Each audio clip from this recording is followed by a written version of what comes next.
అయ్యా అమ్మా, ఒకసారి నా వైపు చూడండి. నీవు నీ దేవుడు మనం ఎవరిమో తెలుసా? ఆయన ద్రాక్షావల్లి, మన వాయినిలో తీగలం. ద్రాక్షావల్లి అయిన యేసుతో నీవు నేను అంటుకట్టబడి ఉంటే బహుగా ఫలించడానికి దేవుడు కృప చూపిస్తాడు.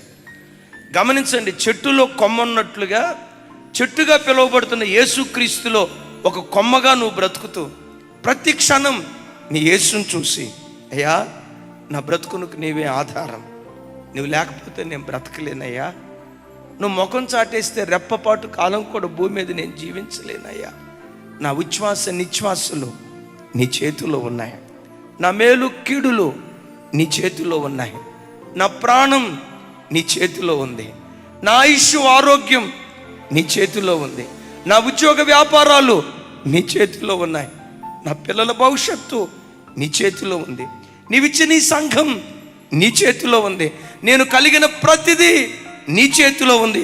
అనుభవించేది నేనేమో కానీ రిమోట్ కంట్రోల్ అంతా నీ చేతిలో ఉందయ్యా.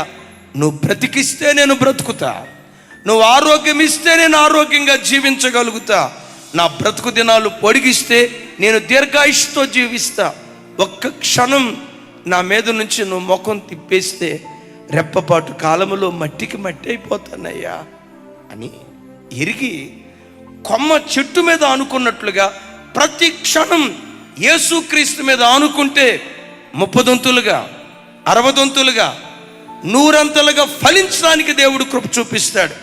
ఎప్పుడైనా చెట్టులో నుంచి కొమ్మ వేరే నేను బ్రతకలేనా, నా దగ్గర టాలెంట్ లేదా, నేను సాఫ్ట్వేర్ ఇంజనీర్ని, 50 ఎకరాల పొలం ఉంది, నా స్వశక్తితో నేను బ్రతకలేనా, దేవుడే నాకు అవసరమా అని నీ జ్ఞానాన్ని నమ్ముకొని ఒకవేళ దేవునికి వేరైతే, నా వైపు చూడండి, చెట్టులో నుంచి వేరైన కొమ్మ బ్రతకగలదా?